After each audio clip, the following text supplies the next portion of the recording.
tardes, amigos de Libertad Ciudadana. Aquí estamos Carla Romero y Antonio Alemán para hablarles sobre el tema de los problemas de la demarcación territorial. Ustedes dirán por qué se toca este tema, por qué es importante para la gestión pública, por qué es importante para la ciudadanía.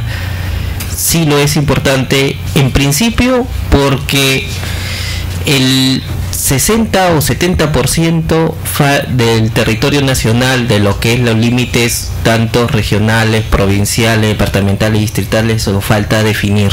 No hay una definición, no hay un marco legal. Sí hay un marco legal, pero no están definidos legalmente cada uno de estos límites. Como sabemos, la estructura de nuestro estado es gobierno nacional, gobierno regional y gobiernos locales, y cada uno de estos gobiernos tienen responsabilidades dentro de su ámbito territorial, y todas estas responsabilidades y administración de recursos depende de lo que se encuentre en cada uno de estos territorios. Entonces, uno de los principales conflictos sociales que se da en el Perú es por el tema de los límites territoriales, por las demarcaciones territoriales. Hay mecanismos, hay forma de solucionarlos, hay maneras de hacerlo, hay 3 maneras de hacerlo, y esto es importante para la ciudadanía, para que los ciudadanos sepan cuál es el territorio donde se administra la autoridad de su región o la autoridad de su localidad. Carla, vemos el tema de la demarcación territorial como un tema sumamente importante para la población y para la gestión pública. Por supuesto, Antonio. Buenas tardes, amigos. El proceso de demarcación y organización del territorio es importantísimo para que haya un saneamiento de los límites. Y estamos hablando de límites distritales, estamos hablando de límites provinciales. Ustedes saben que nuestro actual territorio se encuentra dividido en 1838 distritos y 195 provincias, de las cuales el 77% de los distritos y el 89% de las provincias no están debidamente delimitadas. Esta carencia de límites territoriales va a constituir uno de los problemas de demarcación más importantes. Para muestras, un botón. En Lima hay 114 casos de conflictos limítrofes, en 25 jurisdicciones inmersas en líos territoriales. Esto afecta a 500.000 de ciudadanos limeños. Recordemos nomás los casos de Comas con San Martín de Porres y Magdalena y San Isidro. Entonces, para eso es importante que nosotros conozcamos quiénes son las autoridades a quienes debemos de recurrir, cuáles son los estudios técnicos y los diagnósticos territoriales que se tienen que hacer, y por supuesto qué es lo que tiene que haber en este expediente técnico para que finalmente pueda haber este saneamiento de límites. Con esto y más vamos a volver y vamos a tratar estos temas, el análisis de la normatividad vigente y si esto es suficiente para solucionar estos líos territoriales o si tenemos que tomar otro tipo de medidas en la gestión pública. Primero tenemos que definir cuáles son los objetivos de la demarcación territorial. Uno de los principales objetivos es definir circunscripciones territoriales de nivel distrital, provincial y departamental que garanticen el ejercicio del gobierno y la administración y faciliten la conformación de las regiones. Y en segundo lugar, generar información de carácter técnico cartográfico que contribuya en la elaboración de los planes de desarrollo de nivel local, regional y nacional. Esa es la importancia de la demarcación territorial con respecto a saber en qué ámbito geográfico va a hacer las funciones nuestras autoridades locales y regionales. Pero no solamente las autoridades locales y regionales, acá surte un importante papel de la Dirección Nacional Técnica de Demarcación Territorial. Este es un órgano especializado de la Presidencia del Consejo de Ministros, que va a ser la encargada de orientar, conducir y supervisar estos procesos de demarcación territorial, así como el saneamiento de límites. Por supuesto que eso lo va a hacer en coordinación estrecha con los gobiernos regionales, con oficinas de demarcación territorial en los gobiernos regionales. ¿Cuáles son los criterios técnicos para la demarcación territorial? Bueno, toda iniciativa sobre acciones de demarcación territorial se deben sustentarse en principios de unidad, continuidad e integración. Estos son los temas de comunicación, temas de los servicios públicos y los criterios técnicos de orden poblacional, geográfico, socioeconómico y cultural mínimos que justifique la propuesta correspondiente. Las denominaciones vinculantes con la demarcación territorial deberán sustentarse en referencias geográficas, históricas y culturales que contribuyan a consolidar la integración del territorio y la nacionalidad. Cuando se refieren a nombres de personas, estas deben corresponder a personajes de reconocida trayectoria nacional o internacional y en ningún caso podrá referirse a personas vivas ni a países. Esto es con respecto a los nombres que deben de tomar cada uno de los territorios. Mayormente se toma por el uso. Por ejemplo, encontramos lugares que se llama Río Seco, o Laguna Seca o Río Blanco, pero no se debe tomar nombre de personas vivas ni tampoco nombre de países. Para el caso de creación de nuevos distritos y provincias, se debe acreditar el cumplimiento de los requisitos que va a determinar el reglamento, como volúmenes mínimos de población, niveles mínimos de infraestructura y equipamiento de servicios de salud, educación, saneamiento y otros con los que cuente, características geográfico-ambientales y condiciones territoriales de ubicación. Por eso es sumamente importante definir la territorialidad por los servicios públicos que se brindan.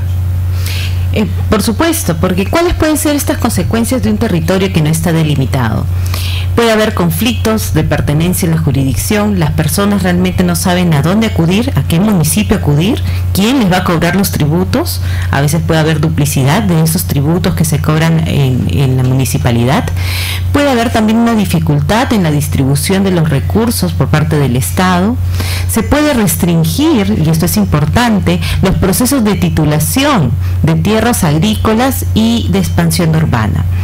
También hay restricciones en cuanto a los programas y los planes de desarrollo locales, nacionales y regionales, porque en realidad no sabemos a qué jurisdicción pertenecemos. Y por supuesto que esto puede contribuir al deterioro del medio ambiente, porque ¿qué autoridad es la que nos va a controlar? Entonces es muy importante este tema que estamos tratando el día de hoy, no solamente por lo que hemos mencionado, sino sobre todo por los conflictos sociales que puede causar en las personas, ¿no? Ya habías mencionado, Carla, con respecto a la función de la Dirección Nacional Técnica de Demarcación Territorial de la Presidencia del Consejo de Ministros. Este es uno de los organismos competentes en asuntos y materia de demarcación territorial, que es el órgano rector del Sistema Nacional de Demarcación Territorial, y tiene la competencia de normar, coordinar, asesorar, supervisar y evaluar el tratamiento de todas las acciones de demarcación territorial, a efectos de que se sustenten los criterios técnicos y geográficos. También es un organismo competente en los gobiernos regionales, a través de sus áreas técnicas en demarcación territorial. Se encargan de registrar y evaluar los petitorios de la población organizada, solicitando una determinada acción de demarcación territorial en su jurisdicción y verifican el cumplimiento de los requisitos. Solicitan la información complementaria, organizan y formulan el expediente técnico de acuerdo al reglamento, y los expedientes con informes favorables los elevan a la presidencia del Consejo de Ministros. En este sentido, los gobiernos regionales, a través de sus áreas técnicas, son los encargados de llevar la voz del pueblo de manera técnica, a fin de que la presidencia del Consejo de Ministros, a través de la Dirección Nacional Técnica de Demarcación Territorial, evalúe el expediente correspondiente y haga la demarcación que corresponda. Antonio, pero no olvidemos de que la demarcación territorial también incluye la creación de nuevos distritos y de nuevos centros que los reconocemos como poblaciones, las fusiones, el traslado del capital, anexos de algunas circunscripciones, la creación de estos centros poblados, los cambios de nombres, son entre otros temas que se ven en la demarcación territorial.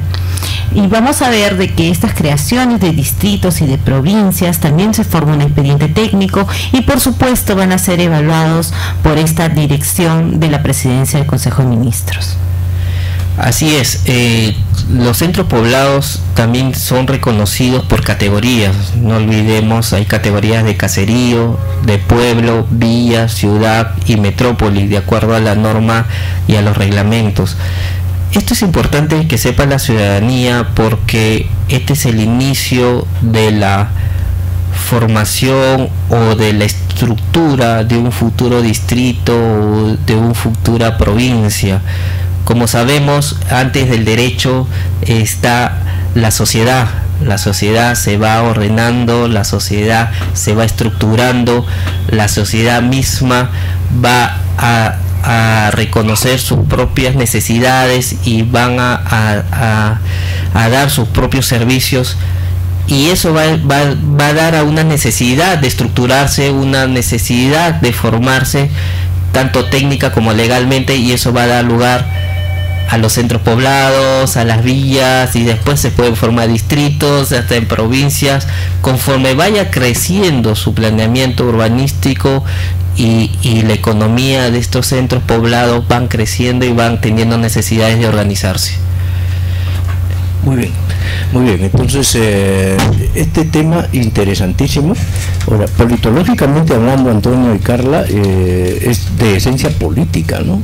Absolutamente política, porque Antonio Alemán y Carla Romero nos ha explicado el marco normativo, ¿no?, estructural, para poder, digamos, desarrollar los cauces de la decisión política, pero realmente para delimitar tiene que haber toda una fundamentación y una esencia política bastante marcada, porque hay que ver si se delimita un bolsón electoral importante. Si no es un bolsón electoral, la verdad que lo van a dejar para las calendas griegas, ¿eh? Ese es un tema que ya vamos a ir viendo ya en el siguiente bloque. Ya regresamos con Libertad Ciudadana, y no se olviden, esto es posible gracias a ARR Consultores, la mejor casa, el mejor estudio jurídico en materia de asesoría empresarial, gestión pública y gobernabilidad, y también gracias a Osuchi en sus locales de San Borja y de Lima. Permiso, ya regresa con ustedes Libertad Ciudadana.